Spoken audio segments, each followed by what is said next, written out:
Welcome to the Circular Economy and Regenerative Models training, developed by IHF. This is Fabrizio speaking, and I will guide you through this journey. Objectives and goals.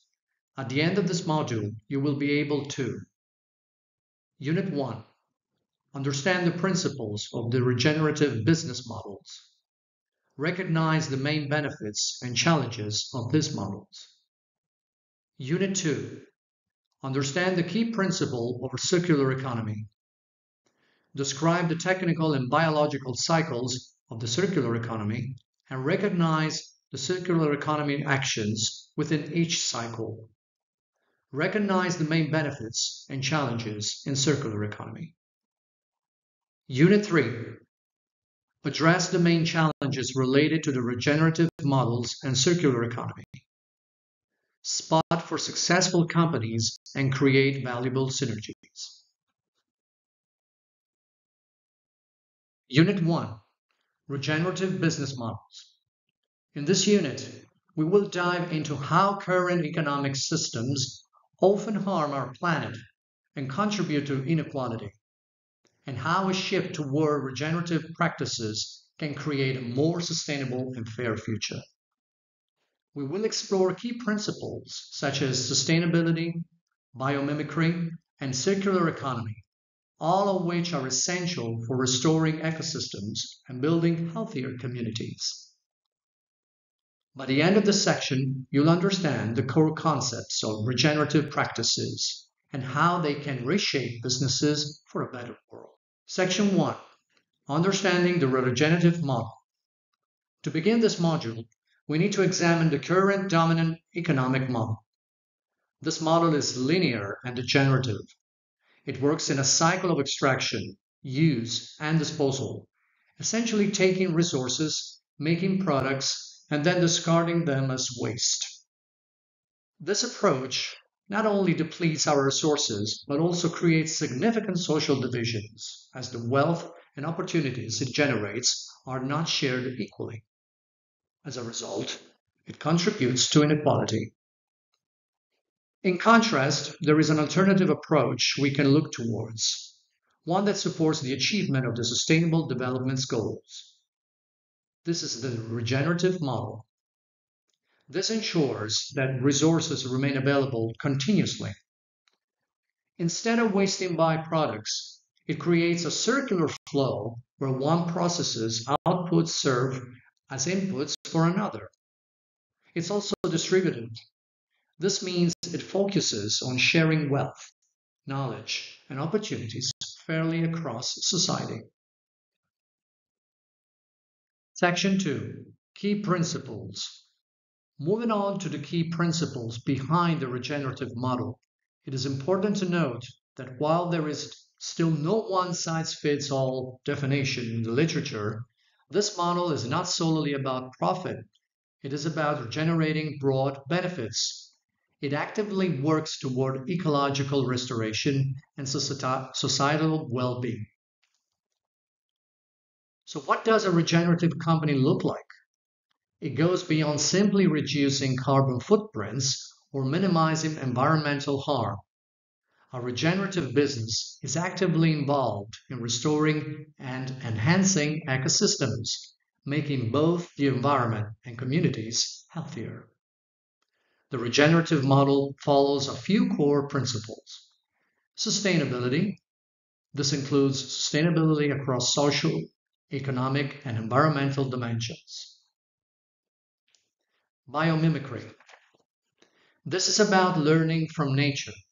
Regenerative companies create systems that mirror natural processes, like closed systems and regenerative agriculture. Circular economy. We will delve into this in Unit 2, but essentially, this principle focuses on keeping products and materials in use for as long as possible, reducing waste, and regenerating natural systems.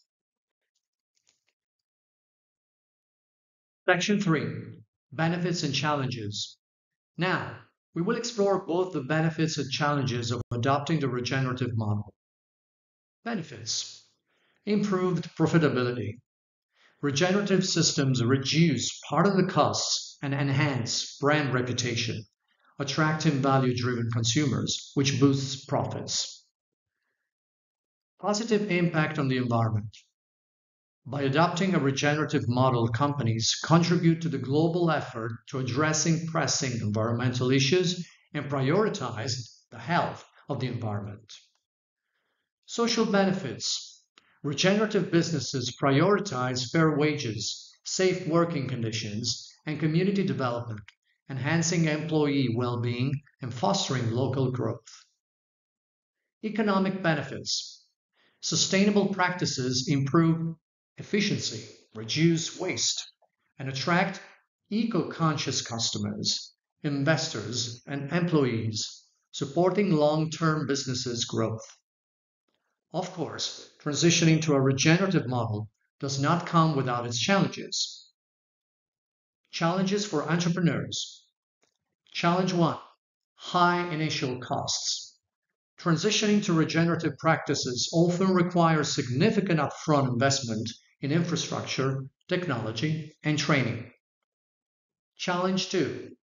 Supply chain limitations. Sourcing regenerative materials or services can be challenging, leading to higher costs and potential supply shortages. Challenge 3. Short-term profit pressure. Businesses may face pressure to prioritize immediate financial returns over long-term regenerative goals. Challenge 4. Measuring impact. Tracking the long-term benefits of regenerative practices can be difficult, as outcomes often take years to materialize. Unit 2. Basics of Circular Economy.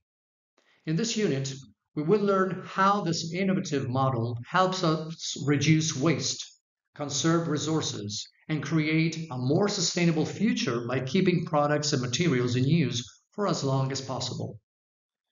From biological cycles that regenerate nature to technical cycles that reuse and remanufacture materials, we will dive into how these processes can revolutionize industries. By the end of the section, you will understand the power of circular thinking and its impact on the economy, the environment, and society. Section 1. Key Principles in Circular Economy. Circular economy is a model of production and consumption, regenerative by design, that aims at maintaining the value of products, materials, and resources in the economy for as long as possible, minimizing waste and consumption of materials. Imagine an economy where nothing goes to waste, where products, materials, and resources are kept in motion, always maintaining their highest value. This is the essence of what we call a circular economy. Rather than tying our growth and progress to the endless consumption of new resources, the circular economy pushes us to rethink how we use what we already have. To understand it better, we need to think about two main types of cycles, which compose the butterfly diagram of the Ellen MacArthur Foundation. The blue part of the diagram shows the technical cycles, where durable goods like metals and plastics are reused, repaired, or even remanufactured to stay in circulation for as long as possible. On the other side, in the green part of the diagram, there are biological cycles, where organic materials like food waste or wood are safely returned to nature, enriching the environment rather than harming it. When we look at the technical cycles, the priority is to make products last. Instead of each person owning their own car, for example, we can share vehicles through carpooling. This way, fewer cars are needed, and we conserve energy and materials. Instead of throwing away a broken item, we can maintain it and prolong its life by fixing it. Even when an item is no longer needed by one person, it does not mean its life is over. It can be passed on, redistributed, and reused by someone else. If reusing is not an option anymore, there is still a chance to breathe new life into products by refurbishing or remanufacturing them. Think about a car company taking old engines and restoring them to like new condition. Only when there is truly no way to repair or reuse do we break down products to recycle their materials. Recycling saves the value of the raw material, even if it means losing the value of the original product. Now, when it comes to biological materials, the approach is a little different. Since things like food scraps and wood are naturally renewable, before returning them to the earth, we can extract more value from them by cascading these materials for uses in multiple processes and industries. We can transform organic waste into valuable products like biofuels or biochemicals, extraction of biochemicals, feedstock. And when there is nothing else to be extracted, these materials can be composted or processed through anaerobic digestion, a natural biochemical process that converts organic materials into combustible biogas. In this way, we release vital nutrients back into the soil, nutrients like nitrogen, phosphorus, and potassium that are essential to plant growth. Materials like household food waste or even sewage sludge can follow this biological path, turning what would be pollution into something useful and beneficial that regenerates the planet.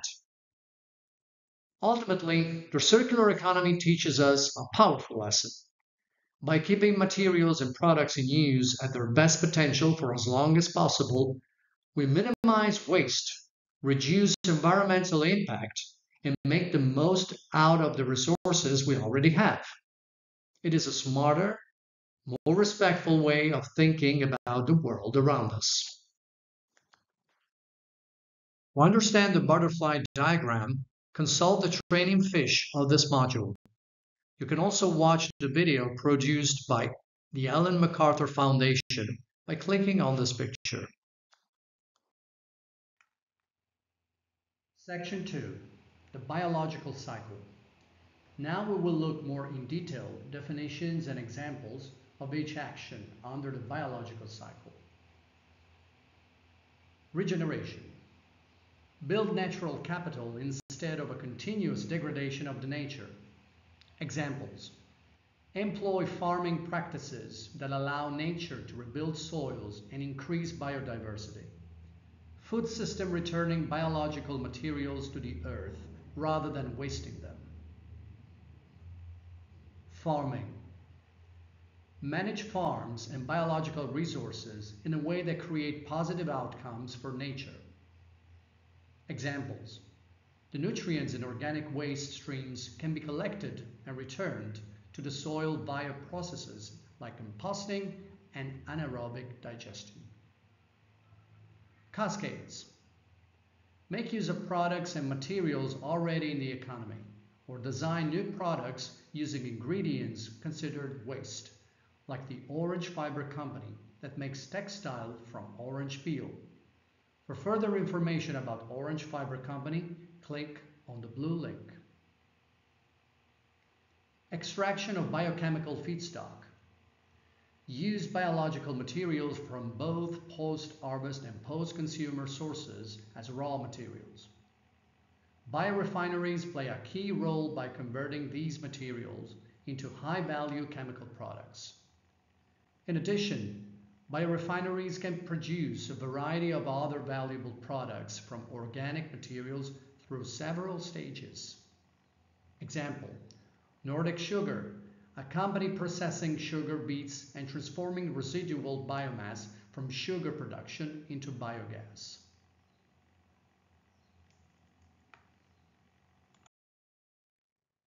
The technical cycle, key concepts and actions.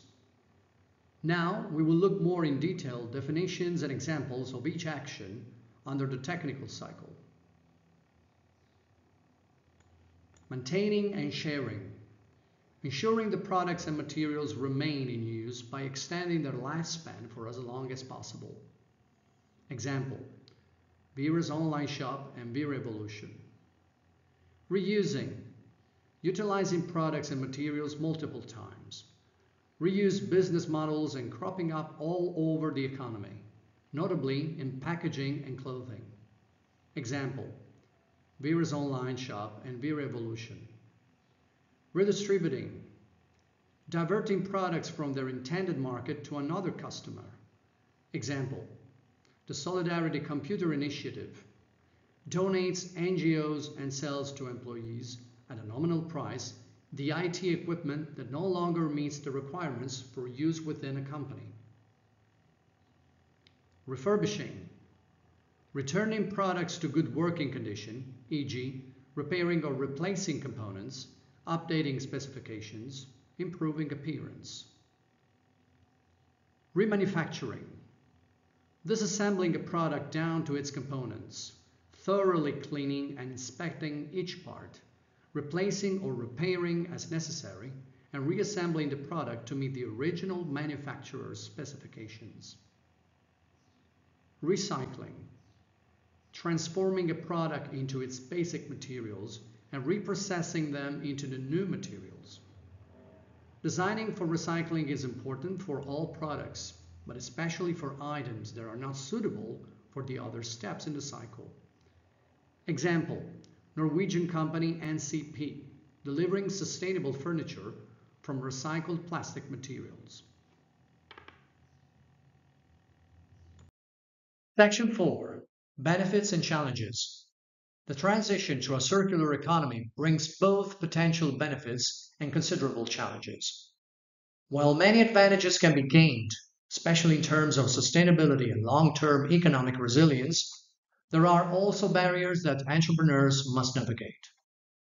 Understanding these benefits and challenges is key for businesses considering the adoption of circular practices. Benefits: slowdown in the use of natural resources and biodiversity loss, reduction of the landscape and habitat disruption, reduction of total annual greenhouse gas emissions, saving in energy and resource consumption, reduction of material dependence and associated risks, limited supply, price volatility, availability, and import dependency. Economic growth and creation of jobs, 700,000 jobs in the European Union alone by 2030. Innovation across different sectors of the economy, more durable and innovative products that allow increasing the quality of life and save money in the long term. Challenges for entrepreneurs. Challenge 1. High costs. For SMEs, the expense of green innovation is a major barrier to circular economy adoption. Challenge 2. Lack of economic enablers. Pricing systems rarely reflect full environmental costs. There are few incentives to foster collaboration between producers and recyclers or create markets for secondary raw materials. Challenge 3. Skills shortages.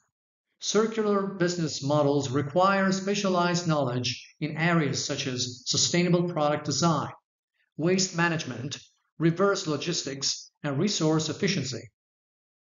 Challenge 4. Limited consumer awareness. One of the main challenges in retrieving sold products is persuading the customer to return it. Discover how to address these challenges in Unit 3, Section 3.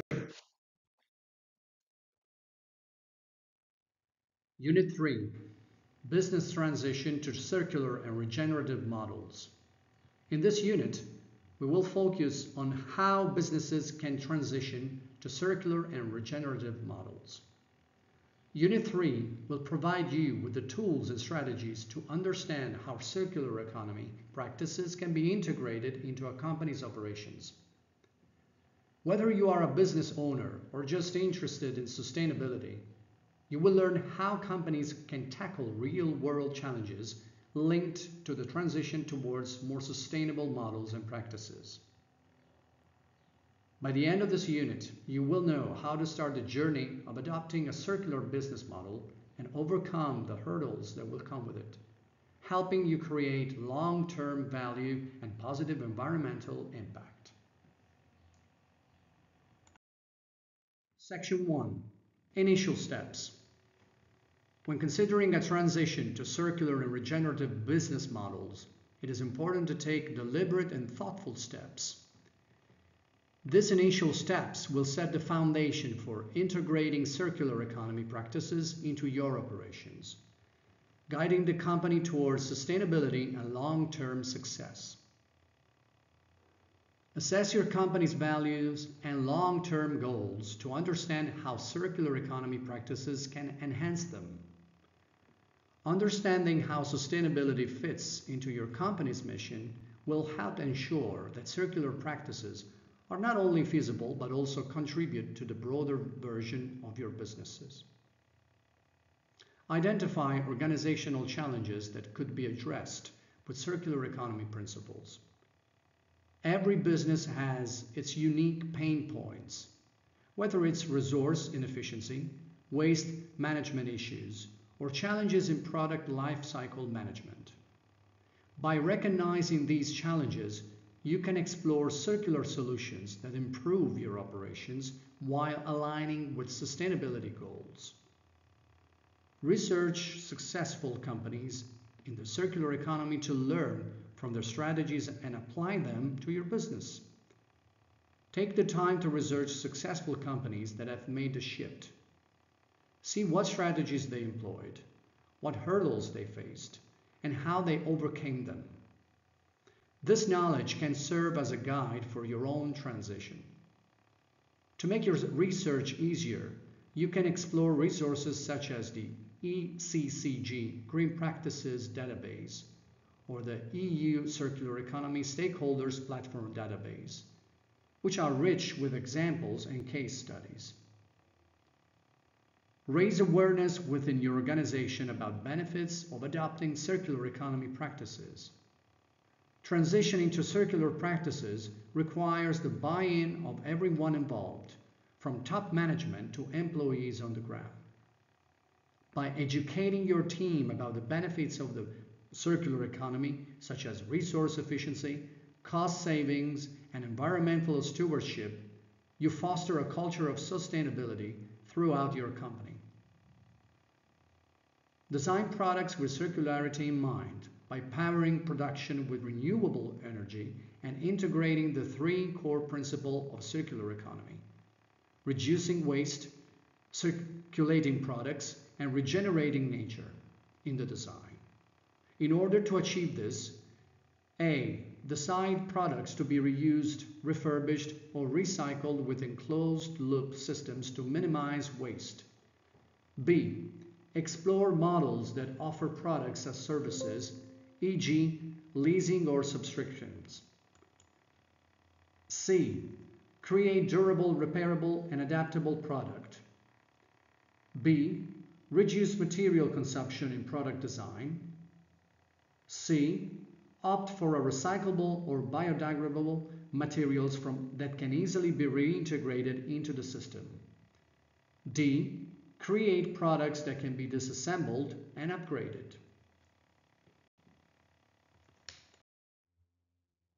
Section 2. Addressing the regenerative models challenges. In this section, we will explore strategies to address the various challenges involved in transitioning from a degenerative to a regenerative business model. To help illustrate these concepts, we will follow the journey of Yusuf, a young entrepreneur passionate about sustainability. Yusuf is determined to create a fashion brand that embraces regenerative principles. After graduating from university with a degree in sustainable business practices, he started his own eco-friendly fashion company. His goal is to minimize waste, use sustainable materials, and integrate circular economy practices into his brand. As his business grows, he faces multiple challenges related to implementing regenerative practices. Let's explore how Yusuf navigates these challenges and applies the strategies to overcome them.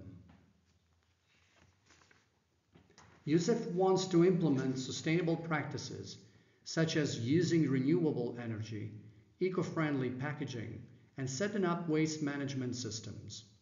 However, these initial investments are quite high, and he needs strategies to manage his expenses while still moving forward with his sustainability goals. Yusuf begins by focusing on the areas that will have the biggest impact. He prioritizes investing in energy-efficient machines for his production process and starts with a small-scale recycling program to reduce fabric waste. He also sets up a basic but highly efficient water treatment system to minimize water waste in his dyeing process. By focusing on these areas first, he addresses the key aspects of sustainability while managing costs. To erase the financial burden, Yusuf partners with an environmental non-profit that helps support sustainable businesses. This organization connects Yusuf with a funding network specifically designed for eco-conscious ventures. Rather than attempting to implement every sustainable initiative at once, Yusuf decides to break the process into manageable phases. For the first year, he focuses on reintegrating sustainable fabrics and ensuring that the energy used in production is renewable. In the second year, he plans to scale up waste reduction strategies and further optimize his supply chain. Challenge 2: Supply chain limitations. Sourcing sustainable and regenerative materials is difficult. Yusuf struggles to find reliable suppliers who align with his values, and transportation costs for sourcing materials from distant regions and significant carbon emissions. To address this, Yusuf begins sourcing his materials locally.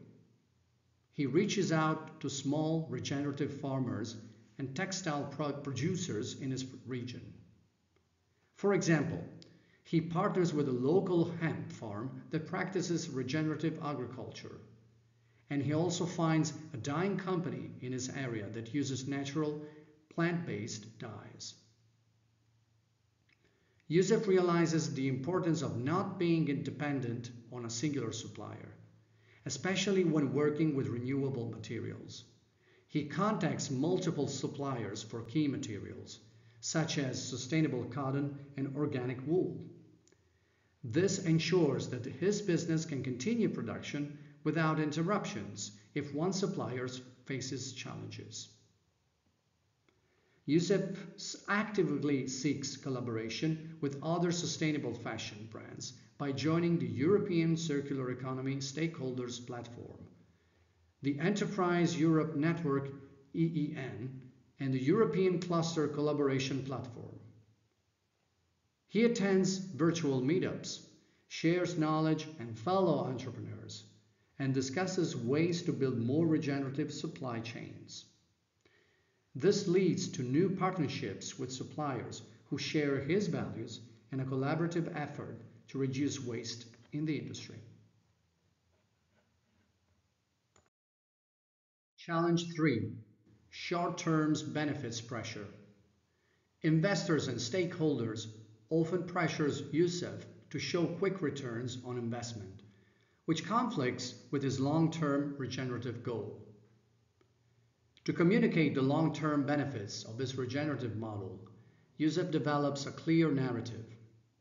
He explains how adopting regenerative practices can lead to brand loyalty, reduced operational costs in the long run, and a stronger market position as sustainability becomes a priority for consumers.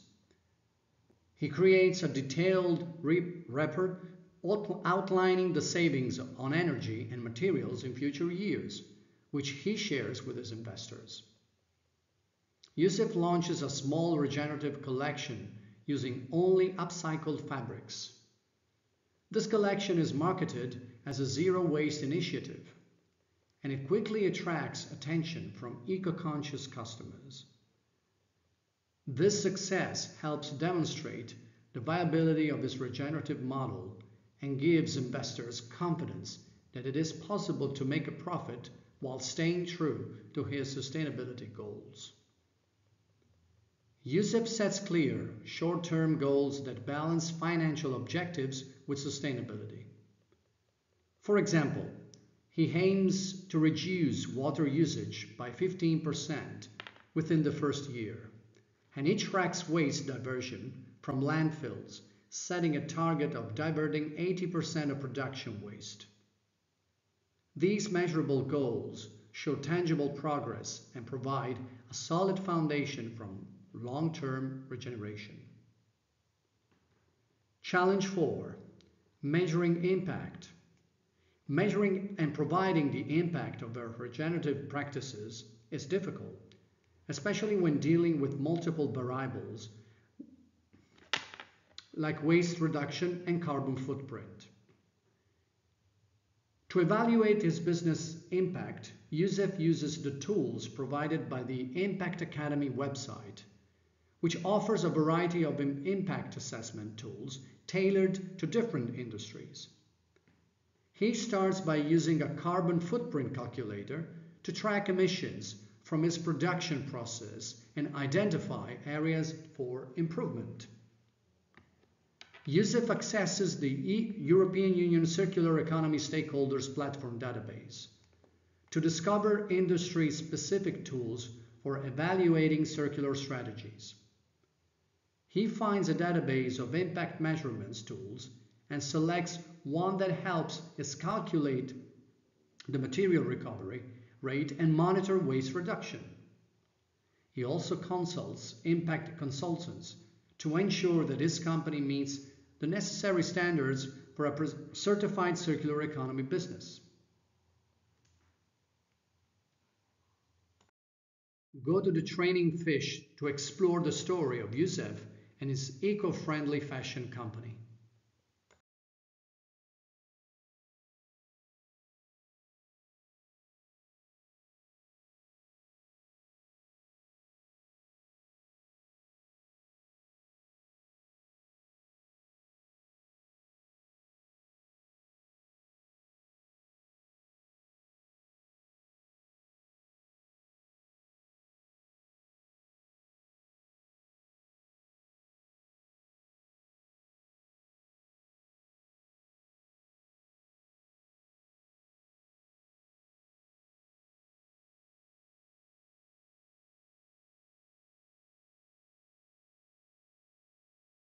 Section 3. Addressing the circular economy's challenges. To conclude, in Section 3, we will explore strategies to address the various challenges involved in transitioning from a linear to a circular model. Challenge 1. High initial costs. Begin with low-cost improvements, like reducing waste through inventory management, offering repair services, or repurposing materials internally. Look for ways to optimize existing processes for efficiency, like minimize packaging, raw material usage, or improve product durability to generate savings that can fund circular initiatives. Apply for government or EU grants focused on sustainability, as these often help offset the initial costs. Rather than purchasing expensive recycling or processing equipment, leasing or subscription-based options can make technology more affordable by spreading costs over time.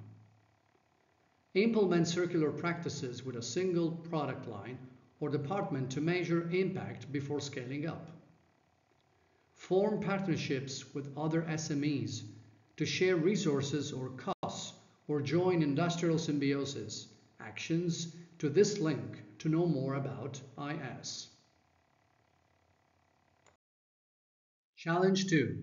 Lack of economic enablers. Advocate for new initiatives by joining sustainability alliances and business cluster, EENCP group. Engaging with local policymakers and industry bodies to promote incentivize. Challenge 3. Skills shortages. Collaborate with local educational institutions already offering courses on circular economy skills. Leverage on open access online courses. Find a path tailored to your needs, consulting the Circular Economy Stakeholders Platform Toolkit.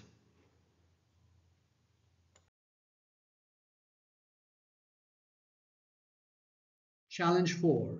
Limited consumer awareness.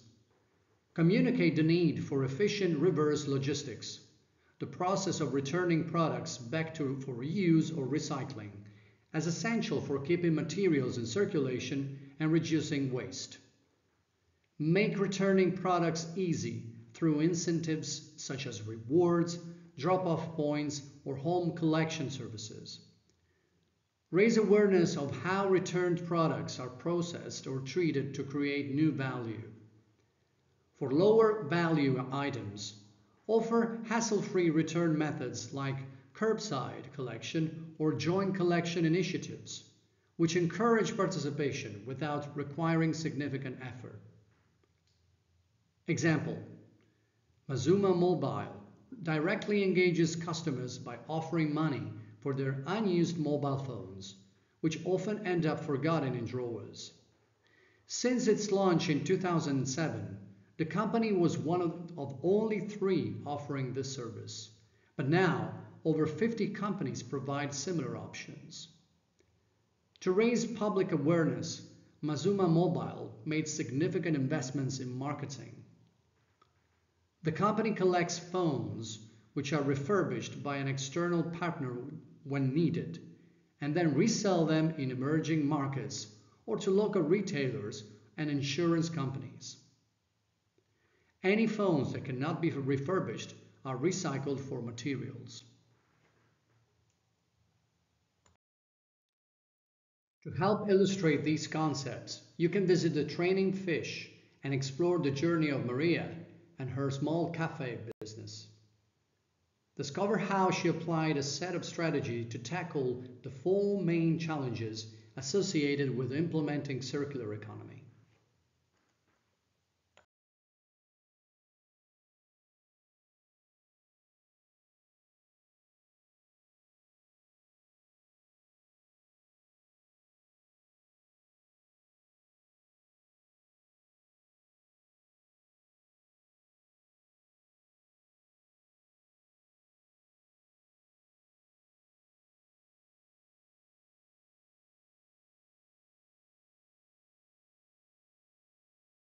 Summing up, a regenerative company goes beyond reducing carbon footprints and environmental harm.